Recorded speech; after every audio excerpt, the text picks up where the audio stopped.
한 주간 고생 많으셨죠? 오늘 본문 말씀은 이제 모세가요 홍해를 건넌 후에 불렀던 찬송입니다. 찬송. 홍해가 갈라지고 그 갈라진 홍해 사이를 건넜으니까 여러분 한번 생각해 보세요. 얼마나 감격스럽고 흥분이 될까요? 엄청난 경험을 한 거죠. 바람이요. 와, 바람이 분다. 바다가 갈라진다. 이 바닷물이요 좌우에 벽처럼 쌓이고 그 길이 뚫리는 명장면을 지켜보는 겁니다. 이게 지금 꿈이야 생시야. 애굽왕 바로의 군대는 다 물에 빠져 죽었는데 우리는 한 사람도 죽지 않고 살았어. 이렇게 말하면서 이 홍해를 건넌 후에 느낀 구원의 감동을 노래하고 있는 것을 볼 수가 있습니다. 그것이 오늘 본문이에요. 그런데 모세는요 이런 상황에서 대단히 냉철합니다. 들뜬 감정을 그냥 이야기하고 있는 게 아니에요. 흥분해서 그냥 홍해 바닷가에서 막 춤추는 이스라엘 백성들이나 미리암과는 뭔가 다른 것을 볼 수가 있어요. 여러분 우리는요 이렇게 갈라진 홍해에 집중하고 주목할 때가 많아요. 그런데 오늘 본문의 찬송시를 잘 읽어보면 모세는 그렇지 않은 것을 볼 수가 있어요. 눈에 보이는 기적의 마음이 꽂히기보다는요 그 이상의 것을 주목하고 있는 것을 볼 수가 있습니다. 그러면 홍해를 건넌 후 모세는 과연 무엇을 주목하고 있었을까? 세 가지를 오늘 본문에서 우리는 찾아볼 수가 있습니다. 첫째는요 기적은 관계에서 나온다는 것을 알 수 있어요. 기적은 관계에서 나온다. 따라서 한번 하겠습니다. 기적은 관계에서 나온다. 관계에서 나온다. 자, 모세는요 이 찬송시 15장이 모세의 찬송을 기록하고 있어요. 이 찬송시 서두에서 이렇게 노래합니다. 2절에 여호와는 나의 힘이요 노래이시며 나의 구원이시로다. 그는 나의 힘이시니 나의 하나님이시니 내가 그를 찬송할 것이요 내 아버지의 하나님이시니 내가 그를 높이리라. 그렇죠. 여러분 모세의 입을 통해서 지금 고백되어지는 하나님은 어떤 하나님입니까? 나의 힘, 나의 노래, 나의 구원, 나의 하나님, 내 아버지의 하나님, 내가 그분을 높이리라 이렇게 표현하고 있어요. 6번이나 반복하면서 자기 자신과 하나님을 연관 지으면서 뗄래야 뗄 수 없는 관계라는 것을 고백하고 있는 것을 볼 수가 있습니다.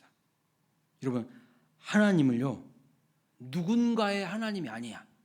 그냥 뭐 아브라함의 하나님, 이삭의 하나님, 야곱의 하나님, 내 아버지의 하나님, 내 조상의 하나님이 아니에요. 나와 내 삶 속에서 함께 하시는 하나님으로 그 하나님을요 지금 높이고 자랑하고 있는 것을 볼 수가 있어요.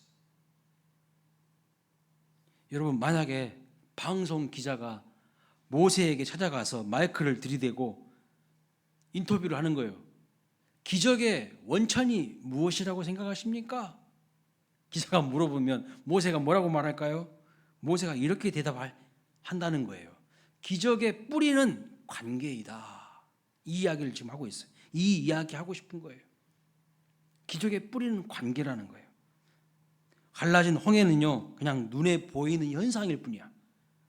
그 기적의 본질이자 핵심은 보이지 않는 하나님과의 관계라는 거예요. 사실 대부분의 사람들은 눈에 보여지는 현상만 봐요. 열매만 봅니다. 잘 드러나지 않고 보이지 않는 뿌리는 무시하는 경향과 습성이 있어요. 하지만 반드시 우리가 주목해야 되는 것은 무엇입니까? 정말 많은 내 삶에 풍요로운 열매를 맺히길 원한다면 깊이 뿌리를 내리는 과정이 있어야 된다는 거예요. 그런데 이것을 사람들은요 다 생략해요. 이것 없이 그냥 많은 열매만 바래요. 화려한 삶만은 꿈꿔요. 그 말도 안 되는 이야기라는 거죠. 그러니까 하나님 안에 거하는 자를 하나님은 마침내 높이십니다. 자기가 잘났다고 하면서 하나님과 연결되지 않은 사람들 다 시들시들한 인생 될 수밖에 없어요. 다 버림받는 인생, 열매 없는 그냥 잎만 무성한 나무가 될 수밖에 없어요. 그래서 여러분들 항상 기적을 경험하길 원하십니까? 정말 하나님의 놀라운 큰 일과 새 힘을 경험하길 원하십니까? 하나님께 깊이 연결되셔야 돼요. 하나님과 뗄래야 뗄 수 없는 관계가 되셔야 돼요. 그래서 제가 광일교회 와가지고 계속해서 강조하는 게 뭐예요? 하나님의 껌딱지가 되라는 거예요. 껌딱지. 절대 나는 하나님하고 안 떨어져. 하나님 안에 거하면 그 안에 무한한 능력이 있는 거예요. 마가복음 5장 1절에 5장에 보시면요, 12년 동안 혈루증 걸렸던 여인이 등장하게 되는데, 이 여인이요 수많은 인간 장벽을 뛰어넘고요 예수님의 옷자락을 만졌습니다. 그리고 병이 나았어요. 여러분, 어떻게 이런 기적이 일어날까요? 어떻게 이런 기적이 일어납니까? 보통 사람 같으면요, 혈루증 걸렸으면 사람들 많이 모인 곳에 가지도 않아요. 그런데 이 여인은 인파를 헤치고 예수님 앞으로 담대히 나아갑니다. 이 여인의 이것이 바로 믿음이었어요. 어떤 믿음이죠? 예수님의 옷자락만 만져도 치유받고 구원받을 것이라는 믿음이죠. 그러니까 이 여인의 믿음은요, 어떠한 장벽이 있을지라도 주님 앞으로 나아가면 문제가 해결될 것이라는 믿음이 있었어요. 그 믿음이 곧 행함으로 이어진 것입니다. 단순히 병이 고쳐진 기적이 중요한 것이 아니라 그 기적을 일으킨 근본적인 원천은 무엇입니까? 예수님의 옷자락을 만짐으로 맺어진 관계예요. 그것이 바로 믿음이죠. 오늘도 마찬가지입니다. 믿음이 있다면 주님 앞으로 나오게 되어 있어요. 믿음이 있다면 반드시 주님 앞으로 나오게 되어 있습니다. 12년 동안 혈루증 걸렸던 여인도요, 예수님께 가까이 가서 예수님의 옷자락을 만졌던 것처럼 내가 못나고 부족하고 연약해도 믿음이 있다면요, 상식대로 행동하는 것이 아니라, 장벽 앞에서 절망하는 것이 아니라 믿음으로 행동하여서 기적을 경험하게 된다는 것입니다. 이 여인의 믿음이 이 여인을 예수님의 옷자락 만진 관계로 맺어주는 것을 볼 수가 있어요. 우리나라 미국 대사였던 윌리엄 글라이스틴이라는 사람이 있었어요. 윌리엄 글라이스틴. 이분이요, 1978년부터 1981년도까지 주한미국 대사였어요. 근데 이분이 자기 모교인 펜실베니아 대학교에 거액의 돈을 기부합니다.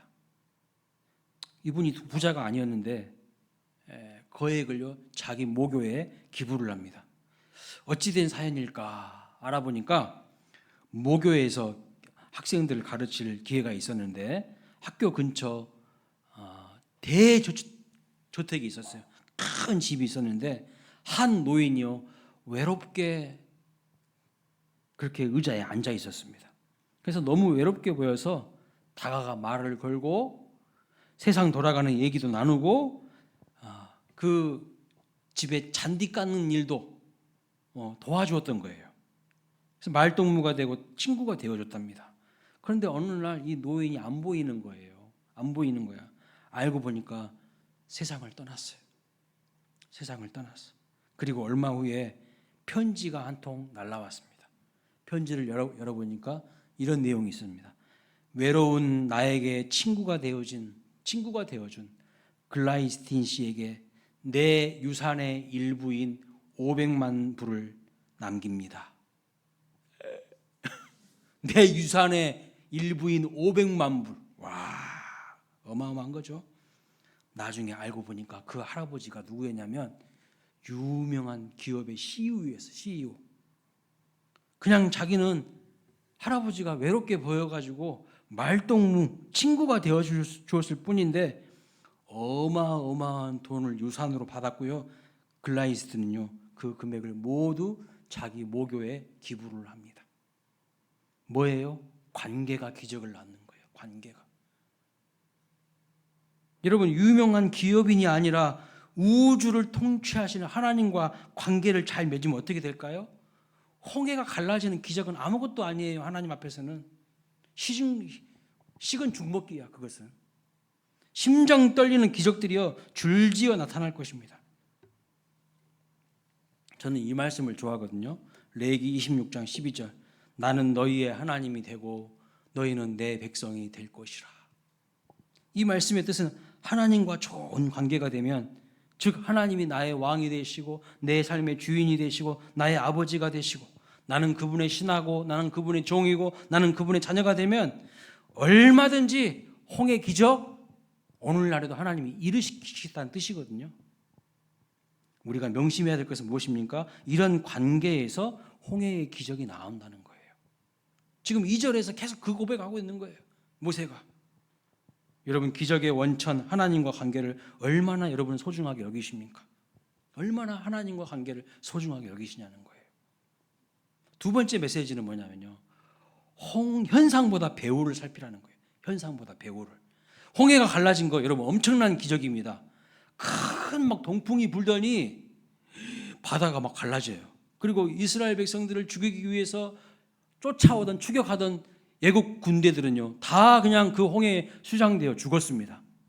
여러분, 이 규모 면에서 이 스펙타클한 이런 장면 어디 있겠습니까? 그런데 모세는요 그냥 보이는 기적에 만족하지 않습니다. 오히려 보이지 않는 배후를 주목하고 있는 것을 볼 수가 있어요. 6절 말씀 보세요. 여호와여 주의 선이 오른손이 원수를 부수시나이다. 12절 주께서 오른손을 드신즉 땅이 그들을 삼켰나이다. 이렇게 말하고 있어요. 그러니까 모세는 눈에 보이는 현상, 어떤 기적보다 그 뒤에 숨어있는 뭘 보는 거예요? 주의 오른손을 보는 거예요. 주의 오른손, 하나님을 주목하고 있는 것을 볼 수가 있는 것이죠. 이게 바로 모세의 탁월함이자 은혜 받은 사람들의 특징이에요. 은혜 받은 사람들은요 항상 하나님을 주목해요. 현상보다 하나님을 주목합니다. 그 배후를 주목하고 본질을 주목해야 하는 거예요. 요즘 우리가 매일 묵상하는 본문이 어디죠? 사도행전이잖아요.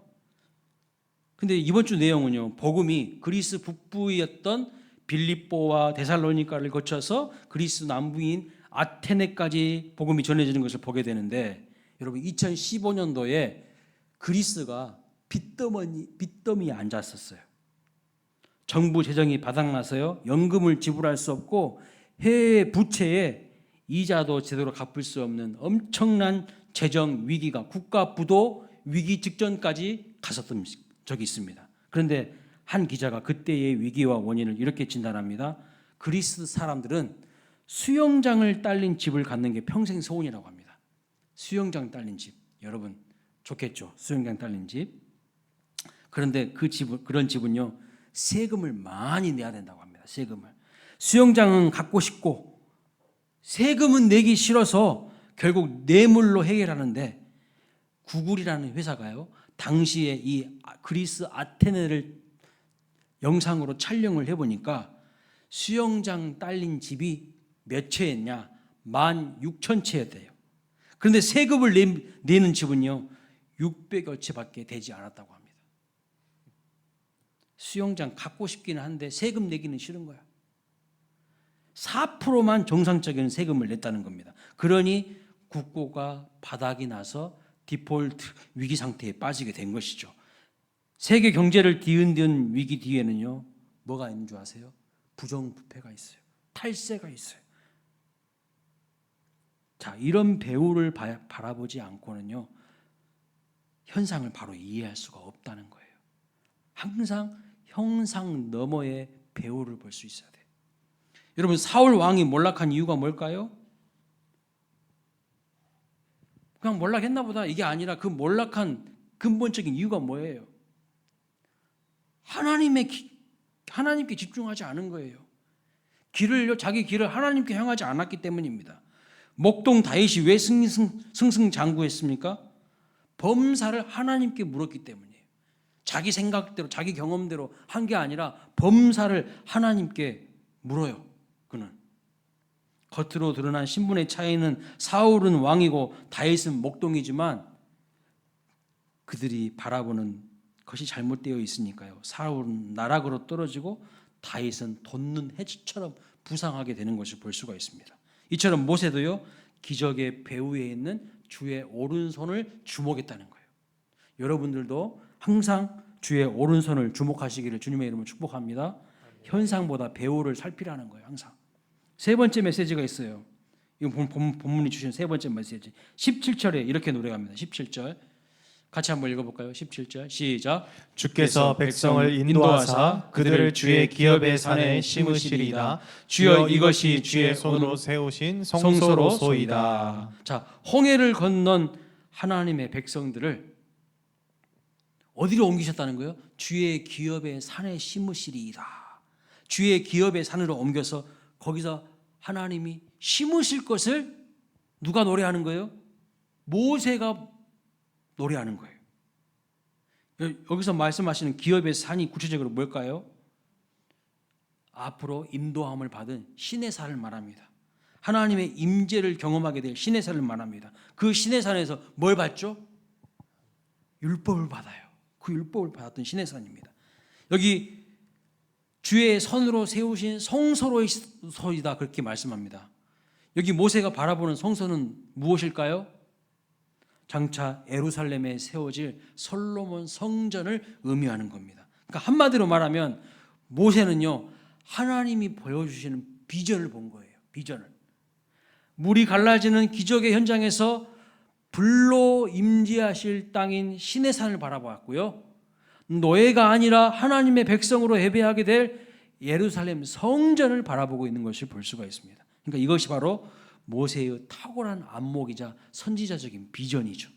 그래서 성경은 말합니다. 신명기 34장 10절에 이렇게 말하죠. 그 후에는 이스라엘의 모세와 같은 선지자가 일어나지 못하였나니 모세는 여호와께서 대면하여 아시던 자요. 이렇게 말합니다. 모세는요, 홍해가 갈라지는 현장에서 단순히 그냥 기뻐가지고 춤만 춘 것이 아니라 이것 너머에 더 큰 비전을 본 거예요. 더 큰 비전을 바라보면서 민족이 나아가야 될 방향을 예언하면서 선포하는 것을 볼 수가 있습니다. 그러니까 모세가 탁월한 선지자인 거죠. 현상만 바라보는 것이 아니라 왜 하나님이 이 홍해를 건너게 하셨는지 그것을 생각하면서 하나님의 뜻을 깨달은 거예요. 장차 여기에서 계속 우리가 머물고 있는 게 아니라 앞으로 우리는 신의 산으로 갈 것이고 앞으로는 우리는 예루살렘에서 성소를 지어서 거기서 거룩하신 하나님을 예배할 것을요, 이미 모세는요 노래하고 있어요. 비전을 가지고. 여러분은 요즘 무엇을 보고 계십니까? 여러분은 요즘 무엇을 주목하고 계십니까? 맨날 현상만 보지 말고요, 그 배후를 보셔야 돼요. 하나님이 시선이 머무는 곳에 나의 시선도 함께 머무르시기를 주님의 이름으로 축복합니다. 그리고요, 지금의 고통만 보지 마세요. 지금의 고통. 많은 사람들이요, 홍해만 보고 있어요. 이 문제에만 집중하고 있는 거야. 이거 어떻게 하지? 우리가 어떻게 건너? 다 죽었네. 지금의 고통만 보지 마시고요, 그 고통과 고난 뒤에 주실 하나님의 영광을 보셔야 한다는 겁니다. 지금의 우리 광일교회만 보시면 안 돼요. 장차 부흥하고 성장하여서 하나님의 영광이 가득 찬 광일교회를 바라보면서 나같이 부족하고 연약한 자일지라도 하나님께 쓰임받기를 소망하는 그 마음으로 하나님 앞에 서 있어야 한다는 뜻입니다. 모세가 홍해 앞에서 먼 곳에 예비된 신의 산과 예루살렘 성전까지를 바라보았던 것처럼 거룩한 비전을 갖게 되시기를 주님의 이름으로 축원합니다. 여러분 지금 뭘 바라보고 있냐는 거예요. 눈앞에 있는 문제만 빠져 있지 않습니까? 거기만 함몰되어 있지 않습니까? 그 너머를 볼 수 있는 눈이 있어야 인내할 수 있어요. 그런데 많은 사람들은 거기에만 꽂혀 있는 거야. 모세는 지금 홍해 앞에서 우리에게 엄청난 메시지를 던지고 있습니다. 첫 번째는요, 기적은 관계에서 온다는 거예요. 관계에서. 하나님과 관계를 우습게 여기는 사람은요, 기적을 결코 경험하지 못해요. 그래서 하나님 안에 확실하게 거하세요. 하나님 안에 확실하게 거하셔야 돼요.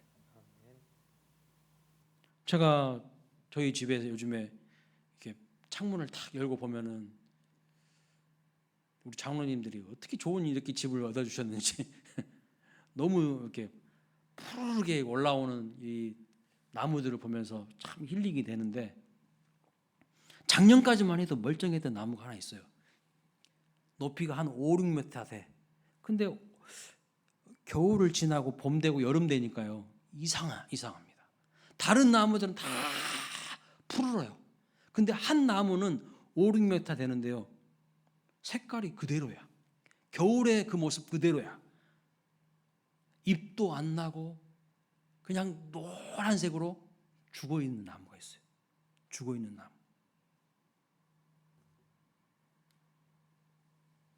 뿌리가요 죽어있는 거야. 그러니까 아무리 날씨가 따뜻해도요 새 잎이 안 나요.